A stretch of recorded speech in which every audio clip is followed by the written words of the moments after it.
Ako ay sadyang may isang katanungan sa aking isip. Sa tingin nyo, ano ang pinakamalaking problema ng ating lipunan sa ngayon?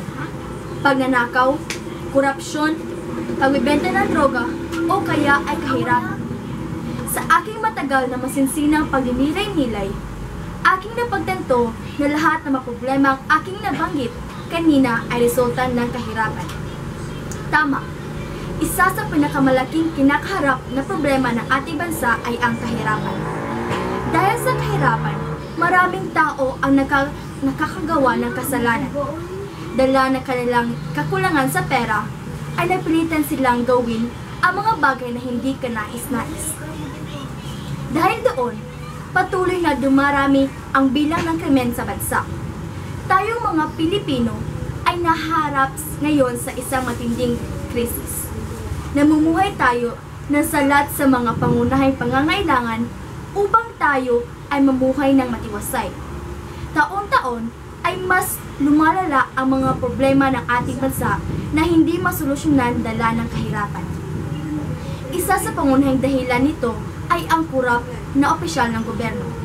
Ninanakaw nila ang kaban o pondo ng ating bansa na para sa ikakaunlad ng mamamayang Pilipino.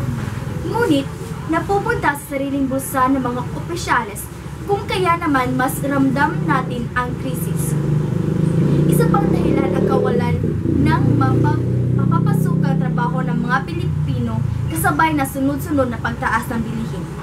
Paano tayo makakaranas ng isang matiwasay na pamumuhay kung ang mga pangunahing pangangailangan ay hindi na natin kayang tustusan?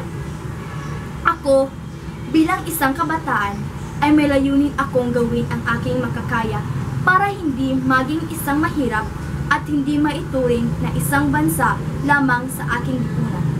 Sa simpleng pamaraan, ako'y magsisikap makapagtapos sa pag-aaral na sa gayon ay magkaroon ng magandang kinabukasan. Hindi lamang ako, kundi pati ikaw. Tayong lahat ay kinakailangan ng pagkakaisa tayo sa kaunlaran. Lahat tayo ay may magagawa para sa kinabukasan ng ating bayan. Isang bansa na magagamit, may pagmamalaki, at higit sa lahat ay maipapamana sa susunod pang henerasyon. Ano ba nga ba ang hinihintay natin? Ang patuloy pang lumala ang kahirapan ng ating bansa? Bakit hindi tayo kumilos? Magsikap tayo habang maaga pa upang umulad ang ating buhay.